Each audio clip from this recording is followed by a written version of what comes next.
cut the call before I could reply, and it has been an hour since then. Is he really coming? I wasn't going to roam around this estate any longer. Elijah is going to assume that I want to come back inside. Therefore, I start walking, the interaction between Elijah and I playing on my mind. Arrogant, invasive, piece of shit, I gritted through my teeth.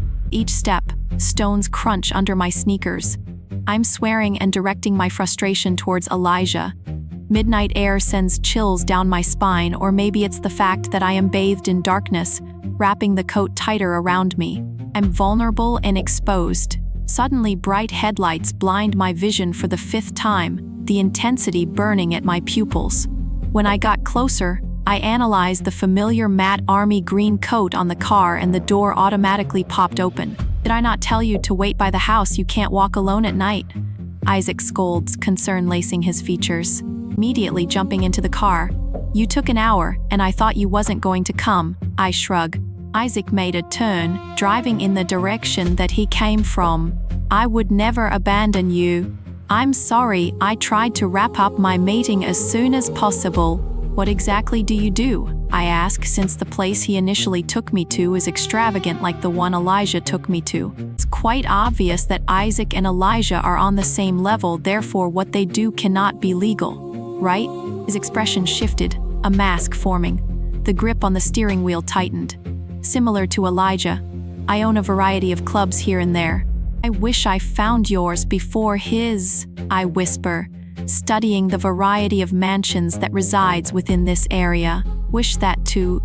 Plump, cherry, soft lips cushioned within his beard, jet black hair sleeked back with a few strands falling upon his forehead. He is dressed in a classic suit, which draws me back to him, admitting that he had to end his meeting early. I'm really sorry that you had to cut your meeting short, guilt wrecking my brain. Don't worry about it, he smiles reassuringly. Isaac's presence instantly calmed my agitated state. He provides a sort of comfort and security I've never felt before. It made my stomach churn unnaturally that the revelation, in that moment, completely at the mercy of those guys, I wanted Isaac to save me. The most agonizing part is when Elijah tried to blame me for the corrupted minds of others. Calling me an attention whore was out of line. I wanted to peel at my skin, feeling disgusted at those grimy hands on me. Isaac drew me out of my thoughts. Yes, his tone is casual, quite the opposite of what he truly feels. Why are you wearing Elijah's jacket with no clothes underneath? I desperately wanted to avoid this question. The memories crawling back into my brain, pressing reply on the events that took place mere hours ago. How does one even begin? Did you have sex with him? He coughed, swallowing his rage and flash of sadness. The last thing I wanted is for him to assume the worst. His forehead released its scrunched, and Isaac relaxed his tense state. Then why do you have his coat on? A part of me feel drawn to tell him the truth, something I've never felt before. I wanted to hide because being termed as a damsel in distress is what I hate the most. I almost had my dignity torn from me in one of Elijah's clubs, but he saved me before they could cross the line. Emotionless words slipping from my tongue. WHAT, he yelled, the rage clinging to his body and tightening every muscle under the fabric. Sigh. I don't want to talk about it. I don't want to relive it, so can you please take me home? Isaac's breathing resonated through the car, an animalistic beast that could slaughter anyone in its path. No, he declares. What do you mean? No. His eyes connected with mine, the caramel and dark chocolate morphing into a path of danger. I am not taking you home. Car immediately made a turn, away from Summer's house. I will jump out of this fucking car if you don't tell me where you are taking me right now, I screamed, anxiety creeping under my skin and making me itch. I am taking you to my house. Why? I snap. He stopped the car, focusing all his attention at me, compelling with those mystical orbs, tucking a strand of my hair behind my ear, a warm smile on his lips. Because you need someone right now. We are currently in his lounge, Isaac pouring a glass of whiskey for us both. Taking a seat on the sofa, I studied the golden liquid. It wouldn't be the first time I calmed my nerves with alcohol, therefore I take a sip and Isaac follows. Now what? I question, not liking the tension growing between us. Watch a movie, eat some junk food, he teases. What? Did he really want to just watch a movie eat? Isaac could read my mind easily. I think you need a distraction. It's admirable to analyze the way the warmth trickled into his skin and embedded into his soul each time. We have these moments that makes my heart feel exposed. You can change upstairs. I nod and follow him. When I return, in a white oversized dressed shirt and black boxers, I am drowning in his clothes and he looks amused. Sorry, that's all I had. It's fine, I reassure. The time he gave me, Isaac had changed into a plain gray sweatpants that hung loosely around his hips, a white t-shirt that clung to each muscle, displaying every ridge. I could feel my mouth water, the desperation for him only intensifying. Isaac had the layout of pizza, ice cream, and Coke all on his coffee table. Distracting myself from the delicious sight, and I do mean Isaac, I take a seat in the sofa and he doesn't close the distance and instead stays a good meter away from me. Yes, been feeling for pizza, I moan, taking a bite out of the chicken tikka pizza. Me too, he chuckles. After a minute, I sneak a peek at him. The man is utterly beautiful even while eating. It should be a crime, the plump pillows of his lips are cherry red. Dawn, what do you want to watch? It's a good distraction from focusing all my attention on him. Let's watch The Conjuring, he chuckles. All right then. Isaac rents the movie and presses play. He connected his speakers for a theatrical effect and it is amazing. During the halfway point, I laid my head on his lap. We weren't awkward, it felt comfortable like we had done this many times before. When the movie ended, I felt the exhaustion lick at my stream. The clock read midnight, and I couldn't believe that time flew by so easily that I didn't remember anything before Isaac. I should take you home, he yawns. A yawn slips through my lips. Yeah, Isaac is the reason that my demons haven't eaten at my mind. I don't want to be thrown into that state of depression I am familiar with. He makes me forget time and space. He walks over to the counter, grabbing his car keys, motioning for me to follow him, until I wrap my fingers around his wrist and halt his movement.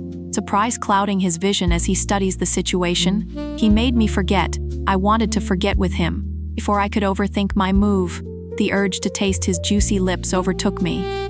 When we connected, it felt like fire burning on our lips. Tracing the seams of his lips, the taste of whiskey and chocolate tantalizing my tongue, dragging my fingers through his silky obsidian locks and pulling him closer, the spark passing through us as we tease each other. Isaac's lips are soft as marshmallows, his heated palms encasing my hips as our tongues danced into each other, scorching tongue battling for dominance, the intensity suffocating the very fibers of myself, evaporating me, making my mind swirl in feverish actions that Isaac would disrupt in my mind. Removing his shirt as my fingers collided with his muscular ridges, the craving to lick every inch of his body drowned my mind, as the kiss turned demanding. Pleasurable could not even describe the pull I felt towards him. Before I could go further, Isaac broke our kiss. Stop, we can't do this, he whispers.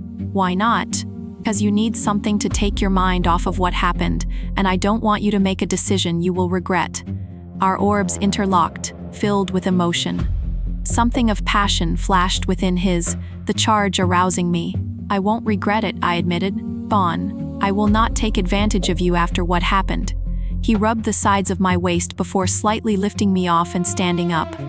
Come on, I'll drop you off at home, his voice reassures.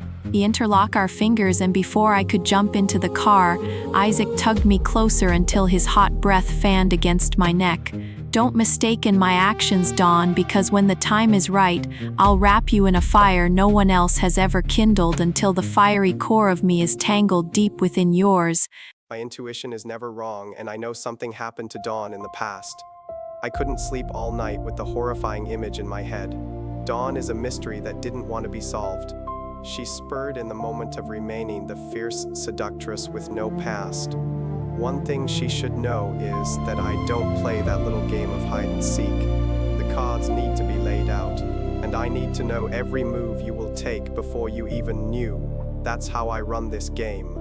I know the ins and outs, back and front. You can't make it in this life if you don't know your opponent's moves. Sir, I have what you requested, my private investigator stated, his robotic tone echoing in my thoughts. Well, did you find anything worth my time? I think you should see for yourself. He dropped the cream folder on my desk and left. Setting my glass down, I opened the folder. A picture of Dawn clipped to the top right corner of the page. It was an unexpected photo as her attention focused on something else further left. Her flaming hair bright as day, those cherry lips plump and delicate. As I read through the folder, it started with her background. Family history, before stating her home life, but what caught my attention were the name of her parents. No, this cannot be her. When I read further, I finally knew why she kept repeating that word. A strange feeling coursed through my veins. Sonder. Irrespective of who her parents were, they treated her like crap. Their status was on the top of the hierarchy, and yet they still felt the need to sell their daughter. After reading that folder, a queasy texture enveloped me. Was it because it involved Dawn? I need to apologize to her after last night. It didn't even register that her past was this difficult. Leaving her to fend for herself yesterday just scrambled my mind. How did she get home? Did she even get home? My eyes widened as I got a dose of reality, immediately making a call. Matthew. Yes, sir, he replied. Is Miss Dawn Ackles present at work today? Yes, she is, sir. Relief flashed through me. Good. Can you please send her up to my office? Right away, massaging my temples, I realizes the effect that Dawn has on me. The mere thought of her made my mind switch indecisively, which never happened until she arrived. I wish I never met her. While arranging the alcohol at the bar, I heard Matthew approach. I missed you, Matthew, I sing, his lips uprooted into a smile. Missed you to Dawn. Finally, submissive Matthew isn't my cup of tea. He raised his thick brow. Thought you only drink alcohol. Haha, very funny. So, what's up? I questioned. Mr. Black wants to see you in his office. My hands gripped the rag rather harshly, the magnitude of anger coursing through me after last night. Okay, reluctantly I released the rag, before walking to his office. The intensity of the flood of memories charging me as I tightened my fists, the nails digging into my skin. I arrived at his door, not bothering to knock. Thought I told you to knock, he announced, the sultry voice thick through his parted lips. You requested to see me, Mr. Black? His dark jewels differentiated with emotion. He debated on which one he was going to be more attentive to. Ultimately, he huffed before stepping out of his chair and rounding to my front, hazelnut highlights peeking through his obsidian hair, while his white dress shirt were folded to the elbows. I'm sorry for last night. I probably had a surprised expression. A breeze in my mouth made me realize it was slightly ajar from his apology. What? I said I am sorry for last night, so I'm not dreaming that he actually said this. No, I'm sorry.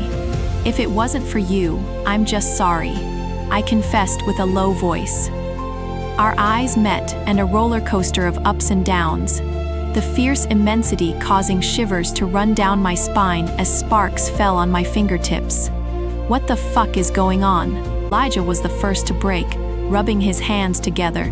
You could hear the rough yet smooth feel to his skin as he cleared his throat from the ride we were on. The reason I called you here is because I wanted to ask you about your past. I told you, you are not worth me confessing all these issues, folding my hands at the sudden realization as to why he wanted me here. Dawn, what happened? Obviously that encounter happened before if you kept mumbling again. He pressed, his exterior collected as I was breaking from the inside.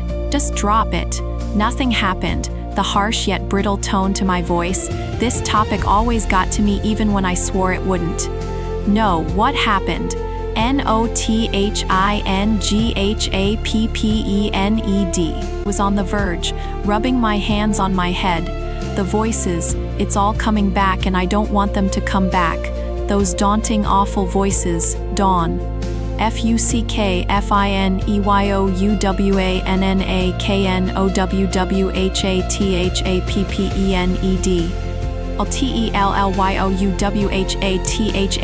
TELLYOUWHATHAPPENED, I screamed, cracking the surface of my insanity.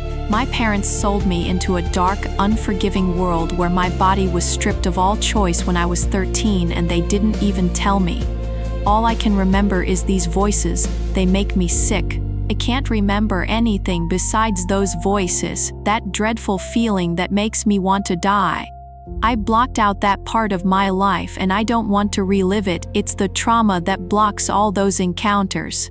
I know I was repeatedly trapped in moments that felt like a suffocating tide, drowning me in fear and powerlessness, but I don't remember those moments.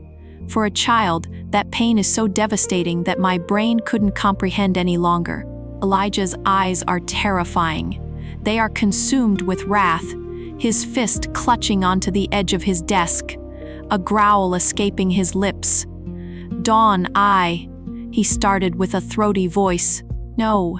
Is that what you wanted to hear? Congrats, buddy, you got your answer." He was approaching me in steady steps, and I didn't want this right now. I didn't want him to comfort me after just asking me to confess to what a mess I am. Before he could close the distance between us, I ran out of his office, warmth trickling down my face as the tears seeped into my mouth. I couldn't be weak.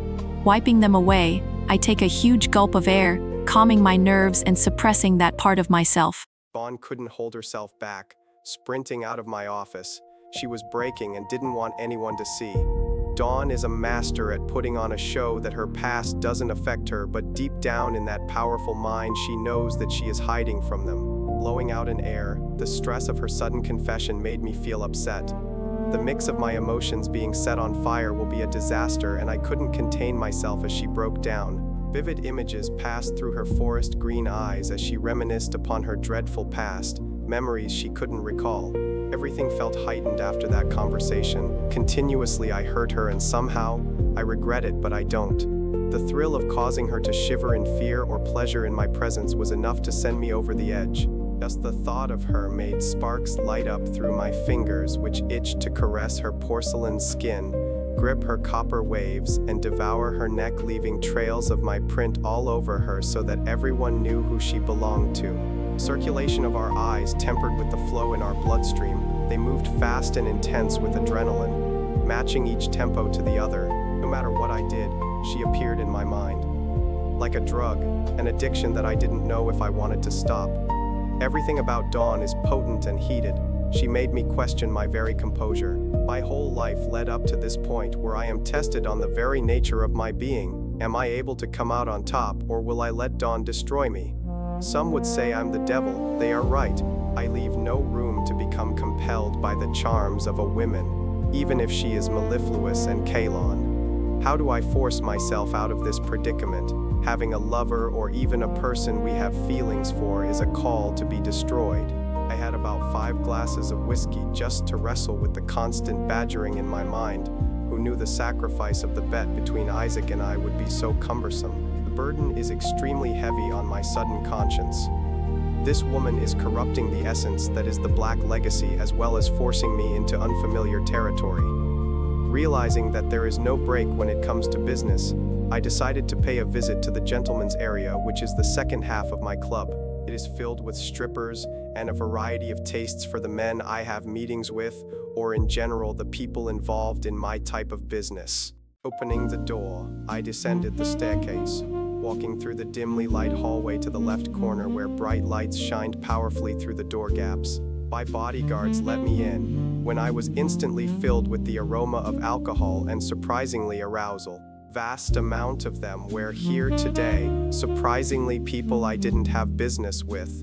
A brunette dressed in a skimpy maid's uniform offered me a glass of bourbon, which I instantly took, giving her a wink before she walked away beetroot red. Most of the men had the barely dressed strippers on their laps, either running their palms over the soft swells of the ladies' chests or entangled in unrestrained physical closeness on the couch. You guessed right, it's the newbies who cannot control their hormones. Assume indulging in public acts of intimate possession and demonstrating their dominance will make others fear them. No, that's not how it works. You reassure the people of your authority and power through ruling and overtaking the weak, by demolishing the competition and taking no prisoners. There isn't a point in flapping your mouth when you can't show the complex plans that play out. Taking seat on the plush sofa, I noticed Dawn working the night shift here. I remembered that she isn't supposed to work here, after what happened earlier. Not only was she dressed in her ebony tights, but also a women's dress shirt that she tied halfway, revealing her belly button. The creamy feel to her skin accentuated to her appeal, a little cleavage displayed, but not enough to capture any attention from these men. But they didn't have to worry about her cleavage to be enticed by her beauty that corrupted their very soul. Those beachy waves falling onto her face, her rosy lips inviting while her emeralds appeared cat-like. Just her eyes alone are enough to entrance you into a state of bending to her will. The way her pupils would dilate for the need to control while her sweet tongue battled to be in charge. My eyes gravitated to her movements, the way she served drinks at the counter to the wiping down with the dish rag. Professional, not even glancing for a second at the men that made their move on her. The amount of restraint she had for not punching them in the face shined through her exterior. After my meeting, I noticed the burning sensation radiating from the bar. Isaac was at the bar, talking to Dawn. While she focused on pouring drinks, she would listen intently on what he had to say, and surely her lips would form a smile, a genuine one that made her cheeks appear filled with joy. Chuckles could be heard from both of them as my grip on the glass tightened. With her drinks down, she propped her chin on her one elbow, becoming enthralled with what Isaac has to say. The sight of this caused dysphoria to take place once again within me. Mentally, Don Ackles is fucking with my bloody mind. The last straw that broke me was when Isaac laid his palm against her silky skin. Setting me over the edge is when she didn't pull away. Instead, they gazed into each other's eyes, passion flooding through her orbs. She leaned into his touch, savoring the aroma that is Isaac Salvatore. She didn't know the deal between Isaac and I. He is just using her to satisfy his own selfish gain. But then again, we aren't that different because I am doing the same to her. Dawn wasn't falling for me. Her feelings are becoming invested in a man that is greedy to become number one. He will abuse the reconstructed heart of hers, purposely leading her to the path of destruction that she is delirious to. His motives are just as devious as mine. None of us deserve her. I couldn't take it anymore as I played out all the alternative scenarios to break them apart, and right now my irrational mind wasn't thinking clearly. Storming off to her, I grabbed her forearm. "What the fuck is wrong with you?" she growled. "Leave her alone, Elijah," Isaac warned, closing the distance. Motioning for the guards as I furthered the exit with Dawn pushing and punching my exterior, which didn't faze me. As Isaac got closer, the guards retrained him. He forcefully tried to get a grip out before more men came in to hold him down. A little extreme, but I needed her to myself alone without him intervening. My hands currently filled with this vixen that spat vulgarity continuously at me as I dragged her to my office. Dawn is intelligent as she tries her tricks to escape my grasp. By now she should realize that those don't work on me. Once we finally reached my office, I opened it before pushing her in and locking the door. "WHATTHEFUCKISWRONGWITHYOU," she screamed, frustration clearly on the surface as I embarrassed her and took her away from her so-called lover. "FUCKENSAYSOMETHINGYOUANIMAL." She moved closely to my exterior before pounding on my chest, one after the other, her hatred running deep. Before she could go another 5 minutes with me again, I gripped her wrists, stopping her. "Listen, you don't know what you're getting yourself into with Isaac," I stated, my voice clear and stern, making sure she could hear every word. And her lips turned up, initiating laughter. She chuckled as I reluctantly released my grip. She clutched her stomach from the intensity before she regained her composure. "I'm sorry, but Isaac is a way better man than you will ever be," she heaved. "Or maybe we are both the same, destroying anything we have contact with. The truth finally surfacing of what we are, monsters. The only person that destroys things is you. He hasn't done anything remotely close to what you did." Dawn is becoming truculent with her words. "That's because he shows you what you want to see. I play bad guy while he plays the good guy. Why do you care who I get involved with? You don't know Isaac the way I do, I warn. Yet, even if he is pretending, he is way better than you. Will break your heart, Dawn." I pleaded for her to see his true colors. She gave me an unusual look, gloomy almost. "And you would do the same." Truth laced on her tongue. "That's true, but I never claim to hide what I am to you, whilst he shadows that part of himself when it comes to you. What I see from Isaac is someone who actually cares about my feelings, not that you would ever. That's his act. He is reeling you in before he stomps all over your heart." I could see the turmoil playing through her mind before I saw my answer. She didn't believe me, thinking Isaac actually gives a crap about her the way I do. Just because we were lost in that single storm-racked night of closeness doesn't mean I felt anything when we did. Get over it, Elijah. Lit me up. Is she saying that all those intense feelings that torment me didn't for her? Oh yeah, nothing right. My voice ringing through her ears as I took steps towards her figure. She didn't move from her position, only folding her arms over her chest, perking up her breast more than usual. Yes, nothing, she admitted, yet hesitation laced her voice, a lie being told. As I neared her slender frame, her scent of strawberries and cream filling me as I laid light circles on her biceps before following the trail to her collarbone. Her skin sizzling at my touch as she didn't move away from me, her heavy breathing echoing through the room as I neared her neck. Consumed in warmth, I brought her lips to mine, the magnet clinging us together as the taste of her cherry lips tickled my skin. Soft yet pleading kiss, alluring as we continued the need for each other. Her hands remained at her sides, but her lips moved on their own accord, enticing the connection between us as my blood ran hot to the touch, almost burning with lust for this one crimson beauty. Our tongues taking on each other as she controlled the kiss, allowing a frisson to flow through the both of us. Before I knew it, I stopped the kiss, watching her flushed face tint pink as her eyes remained closed, savoring the moment. No feelings, huh? I stated, proving her wrong.